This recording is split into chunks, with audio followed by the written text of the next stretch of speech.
안녕하세요 여러분, 앙찌입니다. 요즘 미국 실업률이 역대 최악입니다. 실업률이 무려 14%를 넘어갈 정도로 1930년대 대공황보다 훨씬 더 심각한 수준이라고 하는데요. 제가 왜 갑자기 실업률 얘기를 들고 나오냐면요. 앞으로 코로나가 종식이 되고 경제가 재개되면 정부에서 고용을 늘리기 위해 대대적인 인프라 투자를 할 수 있기 때문입니다. 그동안의 정부 정책은 실업자들의 소득을 보전해주거나 죽어가는 기업을 살리는 말 그대로 생존을 위한 정책들이었습니다. 그렇지만 앞으로는 이 심각한 실업률 문제를 해결하기 위한 성장 정책들이 나올 확률이 커 보입니다. 제가 주목하는 건 트럼프 대통령이 예전부터 강조해온 5G 통신 인프라 투자에 대한 겁니다. 트럼프 대통령이 정말 사활을 걸고 주도권을 뺏기지 않으려는 게 바로 이 5G 시장입니다. 그래서 들고 왔습니다. 5G 통신 인프라 투자에 수혜를 받는 대표적인 기업들, 아메리칸 타워와 크라운 캐슬입니다. 아메리칸 타워와 크라운 캐슬 두 기업은 통신타워 리츠입니다. 통신타워를 설치를 해두고 통신사들을 대상으로 타워를 임대를 해주면서 임대료를 받는 부동산 기업들입니다. 최대 고객이 미국의 통신사들이죠. AT&T, 버라이즌, T-모바일, 스프린트 등입니다. 보통 한 타워당 4-5개의 회사를 세입자로 받을 수 있다고 하니 이 통신사들이 다닥다닥 입주해 있다고 보시면 되겠습니다. 이 통신타워 리츠의 장점을 설명해 드리겠습니다. 첫 번째로 5G 통신 인프라 투자가 늘어난다는 겁니다. 코로나로 인해서 조금 늦춰지기는 했지만 2020년부터 5G 시장이 본격적으로 커질 준비를 하고 있었습니다. 고화질 스트리밍에서부터 AR, VR, 자율주행차 등등 IT 기술이 발전하면서 엄청나게 많은 데이터를 빠르게 처리할 수 있는 통신 기술이 필요했던 거죠. 그리고 그에 맞춰서 5G 통신이 구현될 수 있는 인프라를 만들어야 했고, 이런 아메리칸 타워, 크라운 캐슬 같은 통신 타워 리츠들이 주목을 받기 시작한 겁니다. 그런데 막상 5G 서비스가 조금씩 출시되기 시작한 2019년에는 실적 성장이 더뎠습니다. 아메리칸 타워는 매출 성장률이 1%대였고 크라운 캐슬도 매출 성장률이 6%대로 두 기업 모두 한 자릿수의 성장률밖에 기록하지 못했죠. 그 이유가 작년에 출시된 5G 서비스들은 기존의 4G 인프라로도 충분히 구현해낼 수 있는 수준이었기 때문입니다. 5G에 끊김없는 초고속 성능을 완벽하게 구현해내기 위해서는 고주파 대역을 써야 되는데 아직 그럴 수 있는 환경이 아니었기 때문에 4G의 저주파 대역을 활용한 것이죠. 참고로 고주파 대역을 쓰기 위해서는 기지국들이 지금보다 훨씬 촘촘하게 설치되어 있어야 한다고 합니다. 저주파 대역은 신호가 느린 대신에 도달 범위가 더 넓고, 고주파 대역은 신호가 빠른 대신에 도달 범위가 더 좁거든요. 그런데 당장 설치를 할 수가 없으니 가지고 있는 환경 내에서 주파수를 낮춰서 5G 서비스를 제공하고 있었던 것이죠. 예를 들어 우리나라 이동통신 3사 같은 경우에는 상대적으로 주파수가 낮은 대역에서 5G 서비스를 제공을 하고 있고요. 미국의 통신사인 버라이즌 같은 경우에는 고주파 대역에서 5G 서비스를 제공하고 있습니다. 그래서 속도는 버라이즌이 훨씬 더 빠른데 실제로 서비스 대상 범위는 우리나라 이동통신 3사가 더 넓다고 합니다.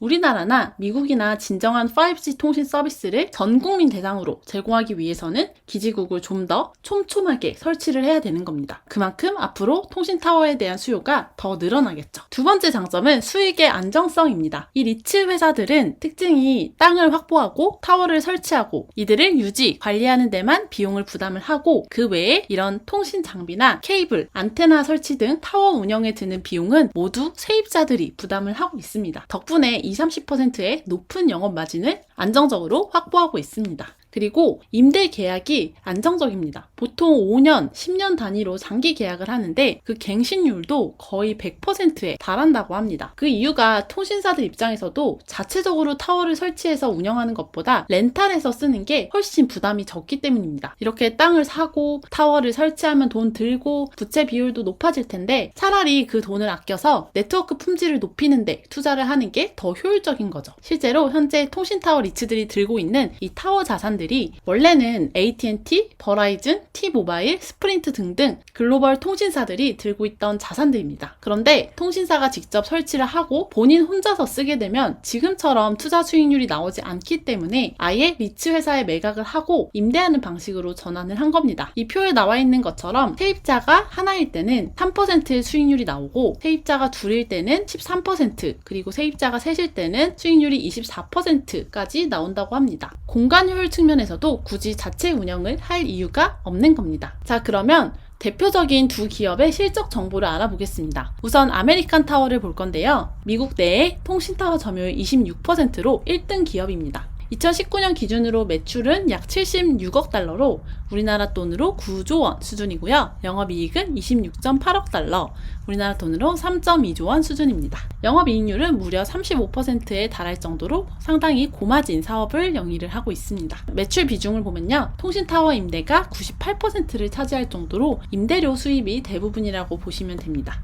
아메리칸 타워 같은 경우에는 미국뿐만 아니라 아시아나 유럽, 아프리카 등등 신흥국 투자를 확대하는 게 특징입니다. 그래서 현재 미국에서 57%, 해외에서 43%의 매출이 발생하고 있습니다. 아직 이 신흥국들은 4G 인프라도 제대로 갖춰지지 않은 곳이 많기 때문에 미국에서는 5G지만 신흥국은 4G 이렇게 인프라를 구축을 하면서 매출 볼륨을 키워나가고 있습니다. 다음은 크라운캐슬입니다. 미국 내의 통신타워 점유율 2등 기업이고요. 2019년 기준 매출액은 약 58억 달러로 우리나라 돈으로 7조 원 수준입니다. 영업이익은 15.6억 달러로 1.8조 원 수준이고요. 영업이익률이 27.1%로 아메리칸 타워만큼은 아니지만 상당히 높은 수준의 마진율을 보이고 있습니다. 매출 비중을 보면 통신 타워 임대가 70%고 섬유망, 스몰셀 임대가 30%를 차지하고 있습니다. 이 스몰셀이 뭐냐면 소형 기지국을 의미를 합니다. 이런 일반 기지국에 비해서는 도달 범위가 좁지만 비용이 저렴하고 설치 방법이 간단하다는 장점이 있는데요. 5G 통신 같은 경우에는 속도가 빠른 만큼 중간에 소실되는 전파들이 많다고 합니다. 그래서 전파가 닿지 않는 건물 내부라든지 이런 통신 사각지대에 소형 기지국을 설치를 해서 안정적으로 5G 통신이 작동할 수 있도록 하는 건데요. 크라운캐슬은 2016년부터 비즈니스 다각화를 위해서 스몰셀 업체들을 인수를 하기 시작했고 현재 미국 스몰셀 시장 점유율을 무려 50% 가까이 차지하고 있습니다. 그동안 아메리칸 타워와 달리 미국 내에서만 사업을 영위하고 있어서 프리미엄을 덜 받았는데 앞으로 이 스몰셀에 대한 수요가 늘어나면서 그 간격이 좁혀질 수 있지 않을까 기대하고 있습니다. 마지막으로 투자 정보 알아보겠습니다. 아메리칸 타워는 시가총액 1140억 불, 우리나라 돈으로 약 136조 원 규모고요. 5년 평균 PE 대비 현재 높은 가격에 거래가 되고 있습니다.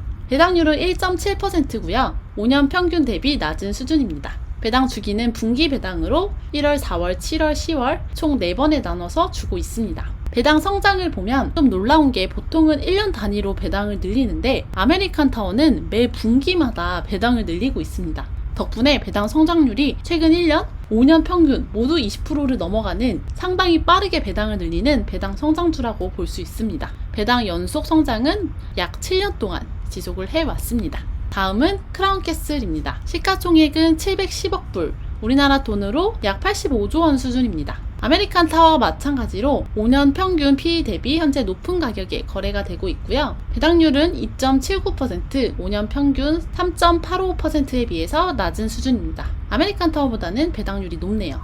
배당 주기는 분기 배당이고 3월, 6월, 9월, 12월 총 4번 나눠서 주고 있습니다. 5년 연속으로 배당을 늘려왔고 배당 늘리는 속도가 한 자릿수로 아메리칸 타워 대비 낮은 수준이긴 합니다. 이때 거의 2배 가까이 올렸기 때문에 5년 평균 증가율은 좀 많이 높아진 걸로 보입니다. 결과적으로 현 시점에 고배당을 찾자면 크라운캐슬 앞으로의 배당 성장을 기대한다면 아메리칸 타워가 더 매력적일 수 있겠네요. 이상 통신타워 리츠의 대표적인 2개 기업이죠. 아메리칸 타워와 크라운캐슬에 대해 소개해드렸습니다. 도움이 되셨기를 바라며 저는 이만 마치도록 하겠습니다. 안녕!